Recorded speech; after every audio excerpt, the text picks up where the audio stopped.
Rabbi Shaul, you're muted. I'm sorry. Let me start again. Thank you. Thank you for pointing that out. Um, so we are, thank God we reached up to chapter 69, lecture 69. We're at chapter 20 of part 2 of Rambam's guide, and we are in, we just did the first paragraph of chapter 20 last time. That's where we ended.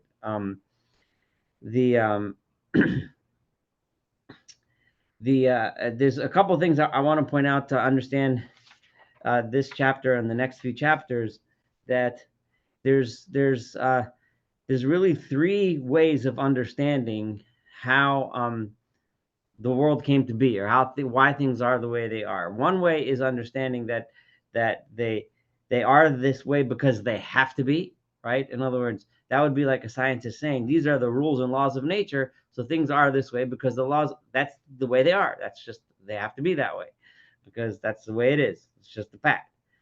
The second way is understanding that it's just chance, that it could have been any bazillion different way.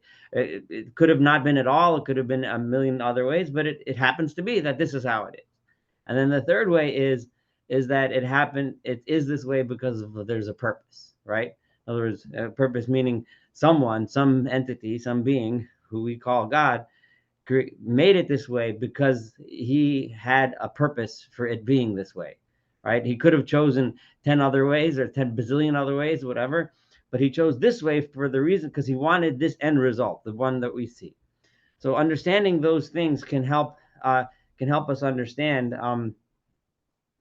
So Aristotle, his main disagreement was with those people who felt that things are by chance, right?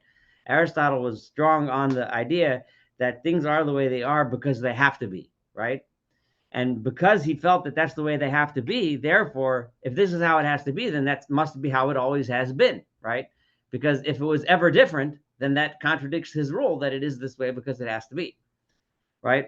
Um, the And Rambam is coming to argue on Aristotle and say that no, right? The nature of the world that we see in front of us is the way it is, right? Because those are the rules of nature, because that's how it has to be. But it has to be that way because God made it that way, right? Because and God did it for a reason, for a purpose. Okay, so understanding that, the I'm at the second paragraph. It's page 313 in the Pines, in chapter 20. So accordingly, it is clear to you that Aristotle believes and demonstrates. And I just want to say aside, I thought several times about skipping all these chapters because it can get kind of tedious. Many times, and I've seen many people that lecture on Rambam and skip these chapters. And I was tempted every time I read it and prepare for this lecture. I'm tempted to do so, but they say no, it's not good. We have to learn through the whole thing because to really get a feel for Rambam's understanding. And besides, as we go through it, we see that it's not as esoteric and as irrelevant to modern day thinking as at all as one might have thought, right? Even though the Aristotle's rules and a lot of these philosophical musings are very much outdated, we still find a lot of insight that we can make that can help us weed through today's issues. So anyway, let's get back to it. So it is clear to you that Aristotle believes and demonstrates that none of these beings are through chance. Now, what contradicts their having come into being through chance, right, is their having come into being essentially. What does that mean? Rambam says, I mean, they're having a cause that rendered it necessary for them to come into being in this particular fashion. Remember, that's Aristotle's idea, that everything is the way it is because it has to be. So this has to be like this because A is A because B caused A, and B is like B because C caused B, and so on and so forth. And that's how it has to work because those are the laws of nature. It is because of this cause that they exist in the way that they do. This is what has been demonstrated, and this is what Aristotle believes. However, Rambam says, and quite audaciously, but it is not clear to me that Aristotle really believes that. Even though everyone assumes that's what Aristotle believes, I'm not so sure that that's really what he thinks. And why am I saying this? Because these beings have not come into being spontaneously, right? The fact is that in Aristotle's thinking, they didn't just happen out of nowhere, right? It follows necessarily that they come into the being in virtue of the purpose of one who purposed and the will of one who willed. I think that even Aristotle might agree with me that somewhere along the line, there had to have been someone, right, meaning God, who wanted it to be that way for a reason. Why is that? Because to me, a combination of between existing in virtue of necessity and being produced in time in virtue of a purpose and will, in other words, me versus Aristotle, a combination uniting these two comes near to a combination of two contraries. It's impossible, right? It's impossible to state that everything, both that things have to be the way they are, and also that there's a creator that made everything. That can't be together. If there's a creator, then it has to have been done for a purpose, and it has to have been done, it's for spontaneously. Why? For the meaning of necessity, when, as Aristotle believes it, as Aristotle teaches the idea that things are the way they are because they have to be, is that everything among the beings, which, and by the way, just to bring it to today's things, when I mentioned the constants last time, right? So one can ask, why are they the way they are, right? So scientists are trying to find the reason, because they're going with this idea, which is really the same idea as Aristotle. They are the way they are because they have to be, right? But they can't seem to pinpoint why they have to be that way. Why couldn't they have been 0.000001 different than the way they are? And obviously, if that would have happened, then the universe wouldn't exist the way we see it, right? Or it wouldn't exist at all. But so here I'm saying, for the meaning of necessity, as Aristotle believes it, is that everything among the beings, which is not an artifact, cannot but have a cause necessitating that particular thing. Everything that exists must have a cause which made it exist, a cause that has brought it into being as it is. And that this cause is a second cause, and the second cause a third one. And so finally, there's a first cause from which everything is necessarily derived. This is so because of the impossibility of an infinite series of causes. It can't go on forever, right? However, he does not believe withal that the necessity in virtue of which the existence of the world is derived from the creator, I mean, from the first cause. So in other words, it all has to go back to somewhere, and that somewhere is the first cause, right?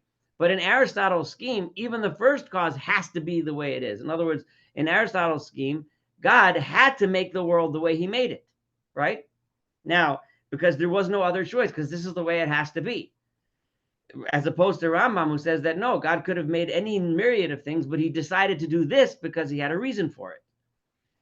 So, but according to Aristotle, right, God as being a first cause is the same as like the necessity in virtue of which a shadow is derived from a body, or heat from a fire, or light from a sun, right? As those say of him who do not understand what he said. That's what people think Aristotle really thinks, which is that God had to do what he does because that's the only thing that it works. But I think differently. Rather, I think that what Aristotle thinks, I meaning Rambam, rather does he believe that this necessity is somewhat like the necessity of the derivation of intellectum from an intellect. It's like when you or I have an idea and then we put it into action. I decide I'm going to make this gadget, and then I go and I make it. So I decide to do something and I make it happen. Or I think of an idea and then I produce an idea, a theory, or a thought. For this first cause, I just turned the page on to 314. Though it is according to him an intellect of the highest and most perfect rank of being, right? It cannot will, and right? So that he says that it wills what is necessarily derived from it and rejoices and takes pleasure in it. Aristotle is still saying that intellect, right, which is God, which is the highest intellect, and it's an intellect way higher than anything we see, right? It decided to make this world, right? And it made this world, and it loves this world because this is the world that it made, just like you and I like the things that we make, right? However, it cannot, this is it with the capital I, right? Cannot will anything contrary to this. But it's still, God doesn't have a choice in Aristotle's scheme. He has to make this. So now this is not called a purpose, right? Right? That's not purpose. It's like, and for example, a man may will to have 2 eyes and 2 hands. I might look and say, I want to have 2 eyes and 2 hands, right? I love having 2 hands. It's great. I'm able to pick things up. I'm able to play ball. I mean, whatever it is I want to do, I can drive a car because I have 2 hands, right? And so you can will it, but you don't have a choice, right? You can't say, I will to have 3 hands, right? It would be even cooler if I had 3 hands because then I'd be able to do even more cool stuff. But So what Aristotle is basically saying is that God is like a man, right? Who wills to have a body that has two hands and two eyes and a nose and so on. But God has no choice but to have that will. So then there's no purpose. There's no reason why God made the world this way. He made it the way because it had to be this way. So for the notions of purpose and of particularization only apply to a non-existent thing for which it's possible to exist just as it was purposed and particularized, and for which it is also possible to not exist in this fashion. The only way you can say that God has a purpose, right, is if you can say that it could have been like this or it could have not been like this. It could have been like something else. And then God decided to make it like this because this is what he wanted, because there was a reason, right? There was a purpose for it. I do not know whether the discourse and speech of Aristotle that these things must necessarily have a cause was understood by certain latter-day men to refer to purpose and particularization, or whether they disagree with him on this and choose the opinion affirming purpose and particularization, deeming that it does not contradict the eternity of the world. So he's referring to philosophers, right, who he's going to discuss in chapter 21, right, in the next chapter, who understood this idea which we just described about Aristotle. However, it's not clear that these thinkers, right, and he doesn't specify who they are, felt that that Aristotle really believed that there is some sort of purpose, or maybe that they felt, right, that even though there's purpose, the world always was the way it is. There's still eternity of the world. In other words, which was Aristotle's argument. So then he's going to go into these philosophers in the next chapter. Okay. So know that among the latter-day philosophers, this is chapter 21, who affirm the eternity of the world, those that agree with Aristotle, remember, we're still going on those people, so we'll have a chance to get a little clearer what it is that they think. However, they maintain that God may be exalted is the agent of the world, who chose that it should exist, purposed it, and particularized it so that it should be as it actually is. So the world always has been, but God decided to make it this way, right? So the Rambam is going through these things because he wants to show us that none of these possibilities make sense, right? Or at least they make much less sense than the idea that the world was created at a particular time by a particular being with the capital B for a particular purpose. So this is another possible thought. One is that it was all chance, right? Aristotle himself knocked it out. He said it can't be chance because everything we see in the world is the way it is because it has to be. Everything has a cause, right? Then Aristotle said, well, everything has a cause, right? Until you get to the first cause. But even the first cause, which is God, had no choice but to make the world that he has in front of him. All right? That was Aristotle. And now he's going through these philosophers who say, all right, we agree with Aristotle that the world is eternal, right? Which was Aristotle's conclusion from the fact that because everything has to be the way it is, so then it always had to have been this way. But these guys are trying to modify Aristotle a little bit and say, you know what? It bothers us, right, that Aristotle said that God had to do it the way he did it, right? That doesn't make sense, because if he had to do it, then what choice did he make? So God must have had a choice. He must have willed it this way because he wanted to for some reason. However, the world is still eternal, like Aristotle said. So now Rambam is going to go and try to knock out this possible root of thought. So they think, however, that it is impossible that this should have happened at one particular time rather than another. This is what they're going to argue, right? God willed it this way, even though it could have been other ways.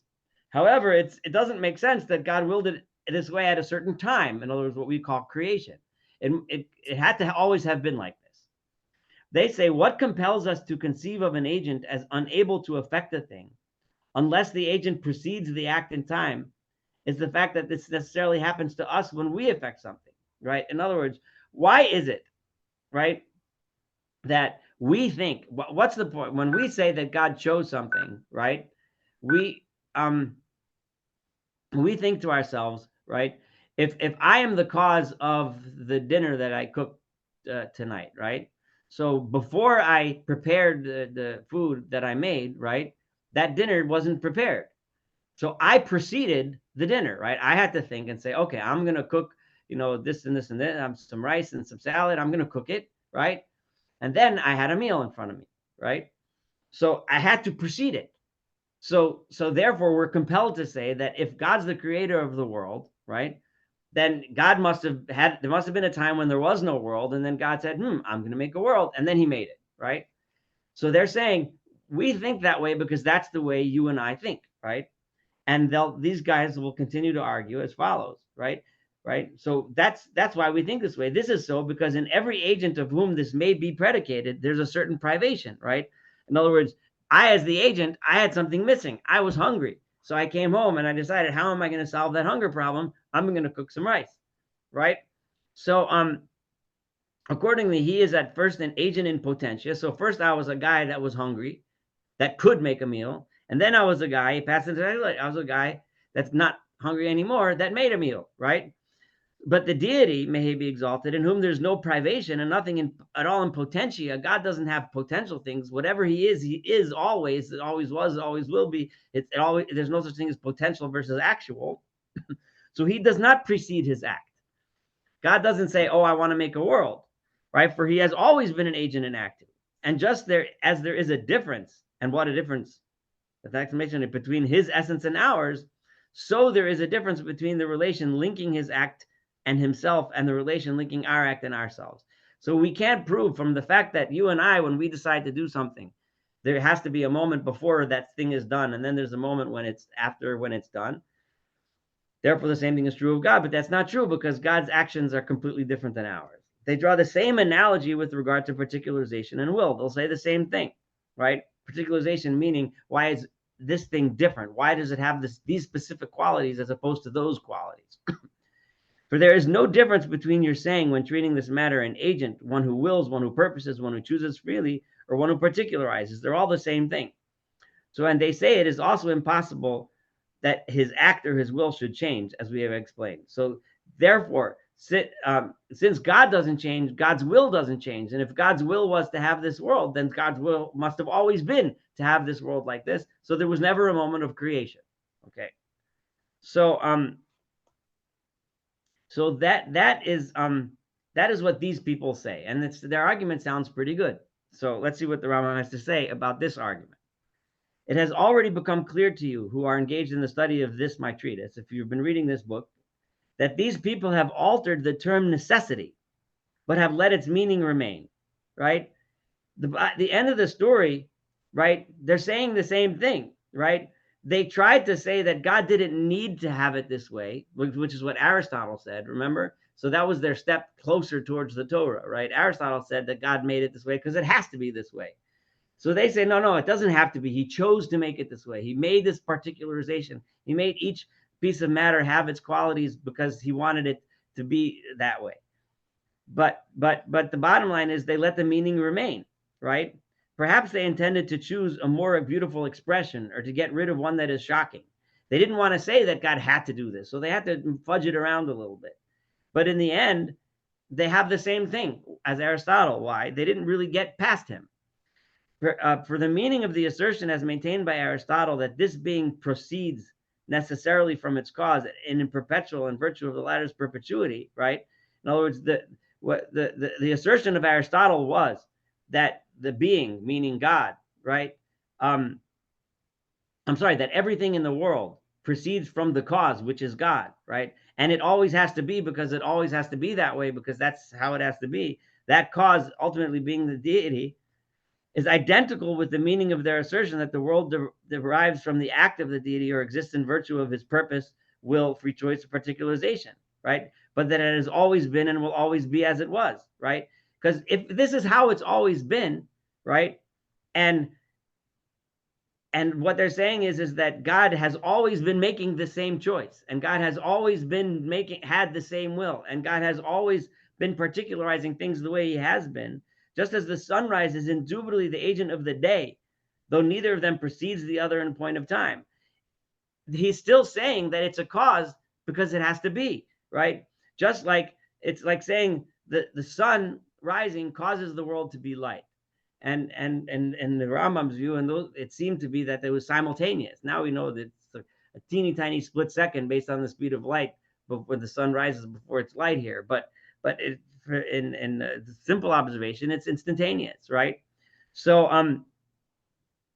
So, but this is not the meaning of purpose as we propose to conceive it. But that doesn't give any purpose to the creation the way we think of purpose. For we wish to signify by the term that the world does not necessarily proceed from him, may be exalted, as an effect necessarily proceeds from his cause. That the world did not have to come from God that in the way that it came, right? As we see in nature that effects proceed from their causes without being able to be separated from it or to change unless its cause or one of its modes also changes.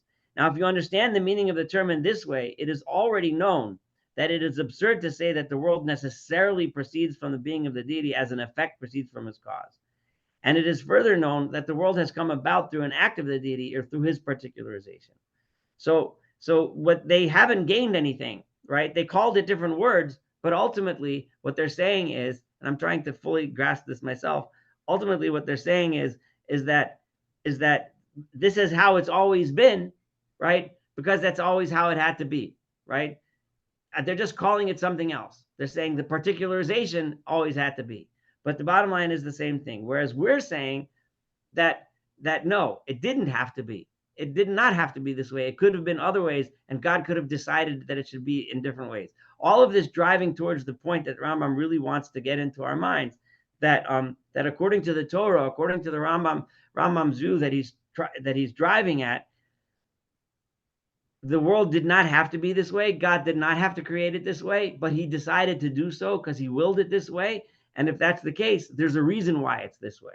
And that is the basis and foundation, as the Rambam said, of religion in general and the Torah in particular.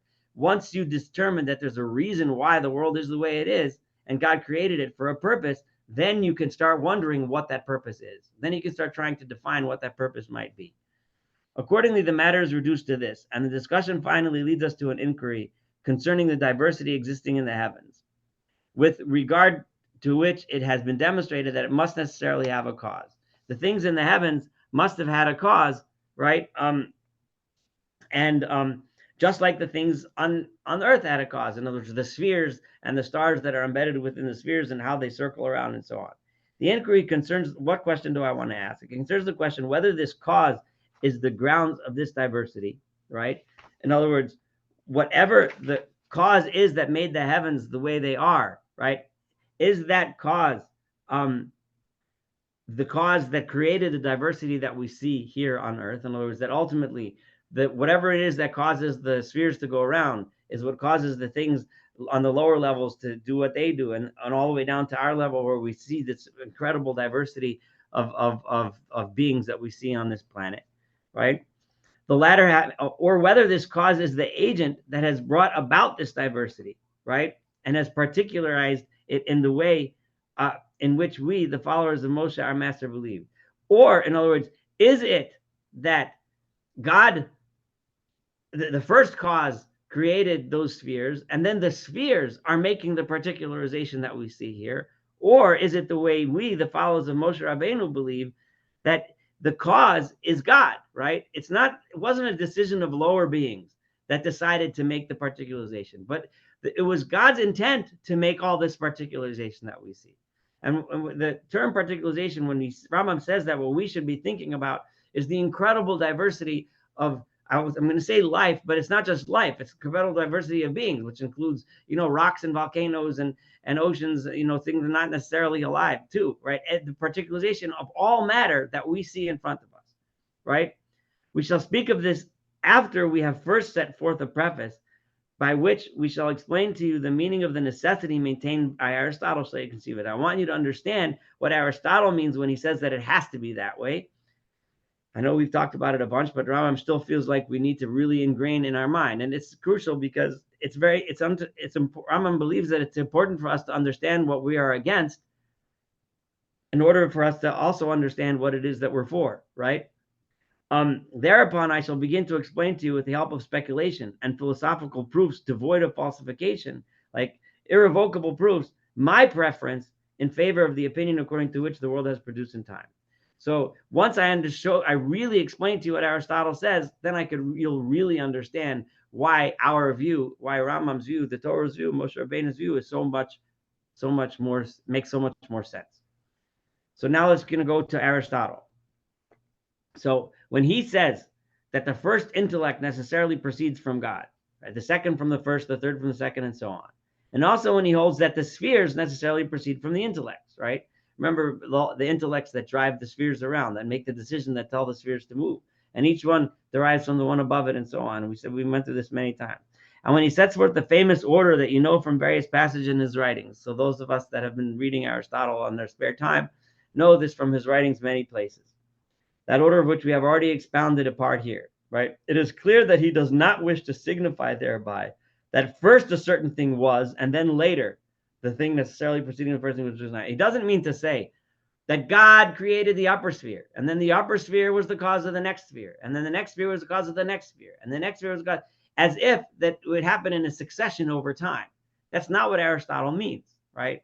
Now, you and I, when we talk to a modern scientist, we already came to the point where everyone agrees that the world that we see, the universe that we see, developed over time, and that there were steps from the Big Bang and on, where this happened, this happened, this happened, this happened, and eventually there's the five of us here studying at the state, tonight. But for he does not say that any of these were produced in time. So when Aristotle says necessity, he merely means to signify causality. The first intellect is the cause of the existence of the second of the third, and so on until the last. The same applies to the discourse concerning the spheres and the first matter. So when you go from the spheres back to God, he's doing the same thing, right? According to him, none of these things proceed in time or exist without any of the other things. So when it's not like God decided to create the first sphere, God was always there, and the first sphere was also always there. God is just the cause of the first sphere being. So it is to take an example as if someone said that roughness, smoothness, hardness, softness, thickness, absorbency necessarily derive from the first qualities. For no one doubts that these qualities, like heat, cold, humidity, and dryness, produce roughness, smoothness, hardness, softness, thickness, absorbency, and other similar qualities, right? So in other words, the idea that when that something's hot, it gets dry, right? It's not like the idea of heat was created and then the idea of dryness was created. It's just something, A causes B, right? It didn't happen that one was created prior to the other one. They just necessarily derive from the first qualities, which we already said were the four elements. Even though it is impossible that a body should exist endowed with the first four qualities and devoid of the secondary ones. So it is in exactly analogous way that Aristotle says concerning that which exists in general, that in it, this particular thing necessarily proceeds from that and so forth, till the series ends with the first cause, as he himself says, or the first intellect, however you wish to call it, the same thing, first intellect, first cause. All of us aim at one and the same principle. But he holds, as I have recounted to you, that everything that is other than it necessarily proceeds from it. We affirm, and we agree with Aristotle on this point, that all things have been made by him in virtue of a purpose and a will directed towards this particular being, right? Which did not exist and now became existent in virtue of his will may be exalted. Now I shall begin to set forth in the following chapters my proofs and my preference in favor of the world's having produced in time according to our opinion. So we're finally set up. I think we've been doing this for several weeks now. It's been banged into our head, Aristotle's opinion, right? And if you don't know it by now, then go listen to the last few weeks, right? And Rambam wants to make sure we understand Aristotle's opinion so that we can now understand what's so good about the Torah's opinion, right? Rambam's opinion. What's so logically good about it? And he's going to attempt to make a solid logical argument proving it. I guess I can stop for questions before we start 22, because as we do the Torah's proofs, it's going to continue. We still have a lot more of this philosophical back and forth for a bit. I don't know how many more chapters, but if we hang in there and do this, I promise you that the reward will be very worthwhile. Go ahead. I have a question. Has anyone ever undertaken to analyze this full treatise to see whether he could have edited it down to something, well, I won't say indirect, but to, does it require all this text to prove his various points? I'm sure that we can all try to summarize these points. Sometimes as you've noticed, I run through paragraphs faster, um, you know. But I'm guilty of the yeshiva education that I had, and when I learned, when you open a masechta, you start in the beginning and you learn the whole thing Yes. to the end, right? You don't skip over parts that you don't like or aren't fun. You know, there's certain. Well, I guess did anyone ever say if he had had a better editor, that might have been less perplexing to go through the complex? Yeah, well, Perhaps he was paid by the word. Okay. Okay. Actually, maybe. Rabbi Hertzfeld mentioned, and when we were learning Gittin, there was 3 pages, I think, that he said that you can skip them because it's all wrong medicine. And he says that one of the rabbis said that even if you skip them, it's still considered that you finished the Masechta. But I guess it's very, very rare that such things happen. So. Yeah, well, I don't know. I never bought that. I always learned it anyway, and I was very perplexed by those kinds of gemaras all the time. You know, when the gemara says things they're just really unusual, or you know, if the medicines aren't as bad because you just say, well, you know, this was their understanding of medicine at the time, and it might sound weird now, but fine. But sometimes saying things about, you know, demons and stuff it just can't be that they mean what.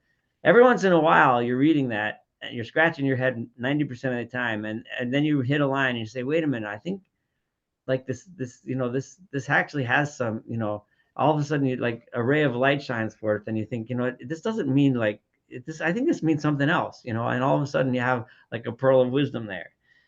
But the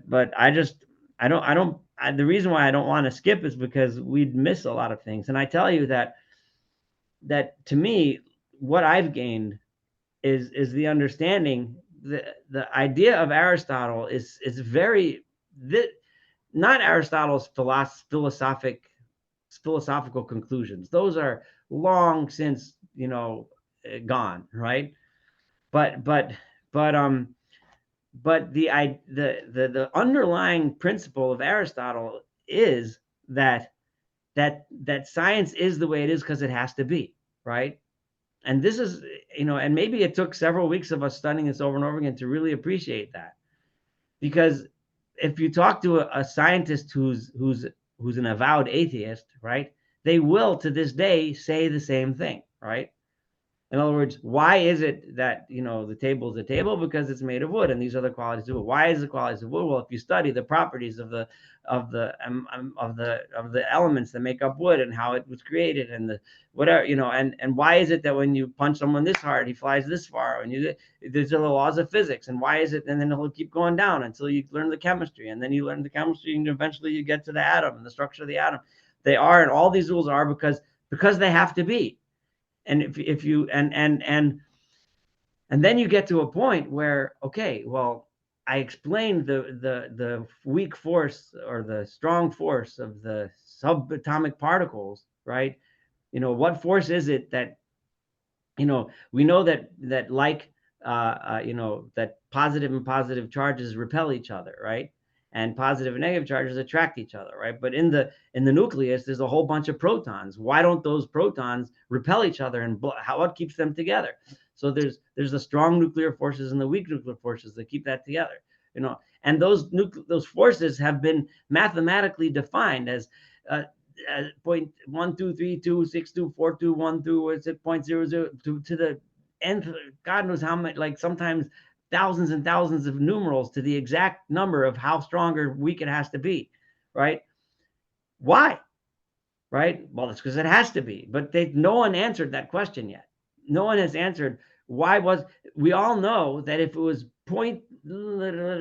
one thing different, then the whole atom would blow up, right? And the universe wouldn't exist, right? So why is it that way? Why is the force exactly that strong? No one knows. Nobody knows the answer. But we're going to keep on trying. I'm not claiming that no one will ever figure it out. I don't know. Maybe somebody will. But in the last 30 to 40 years of the advancement of physics, it's gotten harder, right? They've answered certain questions of why by finding other values that explain that value, which only brings up more questions, is why that value is exactly like that. So if you look at a list of the constants of nature, every couple of years a new scientist discovers a new constant of nature or tweaks a little bit the old value, but which is just brings more questions. So the Rambam would say, and not in any way, shape, or form to discourage people from trying to find. Sometimes people say, all right, well, that's because it's that way because God wants it to be that way. The Rambam would never say that. He would say, no, go try to figure out why, because you never know what else you'll find, right? However, the bottom line is it could have been, the Rambam will answer you, and this is really important. It could have been a bazillion different other ways. It really could have been. The reason why it was tweaked to be, the term Rambam uses particularization, is exactly this. It was particularized to be exactly this value, right? Because God wanted a world that had exactly the qualities that we see in front of us, right? Because in order to create the world that it needs, right, that in order to create the world that we live in, right, these numbers had to be exactly this. And this is the debate that's extremely relevant today, and it matters, and it's the same debate. This debate between Rambam and Aristotle is the same debate between a religious scientist today and an atheist scientist. You know, and it's interesting that the trajectory of science is going in the direction of the religious scientist, because we constantly find these constants and they bring up more mysteries instead of more answers. And it's the same thing with, we found out about the Big Bang. Until who knows how long, it was assumed that the universe was eternal, just like Aristotle. All of a sudden we find out that no, there was a moment of creation. No scientist today would seriously claim that, maybe, I don't know, maybe there is someone that would seriously claim it, but it's pretty accepted in the world of science that the universe did have a beginning. So these are points that I do believe are very, very relevant. And I know we spent many weeks going through this, but I think this will help us as we try to navigate the very complex world we live in. I think the next one is pretty long, and I think we might want to wait till next time. But as I said, we're gonna do. It's gonna get interesting, and as he goes through the Torah, and then he's gonna mention, he's gonna show us from different parts of the Torah where he derives these things. It's gonna get interesting. I mean, it already is interesting, but if there's any other so I'll open the floor for comments, and then we can. Oh, and by the way, I just want to say, so next week I'm going to be away. I'm going to be out of the country for the army. I'm going to be in Poland, actually, and then the week after is what is that? I think the week after is the 20th. We probably could learn on the 20th, Wednesday the 20th, and probably the 27th. So it's really just next week. All right. Any questions? Yes, I don't know if you got Rabbi Herzfeld's question about the breach birth. It came up in Rashi's discussion yesterday about. Yes, he asked me to explain it. So here's the thing. I told him I didn't want to answer it in a text message because it's too difficult to explain in a text message. However, I'll explain it now. What's the question? I'll tell you in a minute. They just wanted, so the Torah talks about how it was Peretz, Zerach and Peretz, right? The two twins of born of Tamar, right? That one of them put his hand out and they put a mark on his hand, and then he pulled it back, and then the other one came out first, right? So the one that put his hand out first wasn't born first. So you have to. So first of all, when it says this is how it would happen, right? Under normal circumstances, I mean, there's a lot of ways twins can be born in the same sac, right? It's very, very, very rare for that to happen. And the reason is because of entanglement, right? If the two twins are in the same sac, they will usually not make it, right? Because they get entangled in the cord and they end up strangling each other. So most cases of twins that survived to term, which would have been those days if they survived, which Zerach and Peretz did, would have been in two separate sacs, right? So if you have to imagine, so there's two bags of water, and in each one there's a baby, right? Now, that's inside the uterus. The door to the uterus is the cervix, right? And the cervix dilates when the woman's in labor to open up to make room for the baby, usually the head to come out, right? And after that, then once the baby the cervix dilates and opens so much that it basically disappears, right? And then the baby's head is in the vagina, right? And then the mom has to push the baby out the vagina, right? So if an OBGYN or her midwife, whoever's doing the delivery, is checking a woman, so you put fingers in the woman's vagina and you feel the cervix, right? And you can usually put your fingers while she's in labor into the cervix, and you could feel which part of the baby is coming down. And usually it's supposed to be the head, right? Sometimes you might have a baby stick the hand out, right? And especially when there's twins, when they're kind of jockeying for position, or one of them might be breech, one of them might be so it may not be a head there, because they're kind of pushing, as the uterus contracts, the two babies are getting pushed and pushed towards the cervix, and one of them might stick a hand out of the cervix, and you might feel their hand in the vagina. Now, if that would happen to me, and it has happened to me, my instinct, what I would do first is, obviously, if a hand comes out first, then the baby's going to get stuck, right? The baby can't deliver that way. Nowadays, if the baby got stuck, we can do a C-section. In those days, that if they did a C-section, it meant the mother would die, and that was not really an option. So what do? So you push the hand back in, right? And you hope that when you push the hand back in as far as you can, that one of the baby's heads comes down, right? And so almost certainly when people envision it as if the baby stuck the hand out of the woman's vagina, right, and then pulled it back, but that's probably not what happened. What probably happened was the baby stuck his hand into the vagina. The midwife checked and felt the hand and wrapped something around it. They did that because in those days, especially, it was super important to which one is the first, second, whatever. And then the midwife probably pushed the hand back in. And the midwife, even a couple thousand years ago, would have known to do this if she was experienced, right? And then but the baby's head that ended up coming out first was not the one whose arm had came out first. So that's almost certainly what happened, and it's happened. I've had it happen. I've had babies, well, in twins and not in twins, where a hand comes out first, and then you push it back. It could only happen. Well, yeah, no. So this, you can tell Rabbi Hertzfeld to listen to the tail end of this year if he wants to hear my explanation. But it definitely could happen. And it does happen, But once the baby's in the vagina, if the hand is there, then there's no pushing it back. It's coming out, So there are babies that come out like this, with their hand, coming out first. It's called a compound presentation. It's not good because it makes it makes it bigger. It's harder to get out. So you usually, if it happens, you try to push the hand back in so it's just the head. Can you define breech? Is that when the feet come or the arm comes out first? Is that?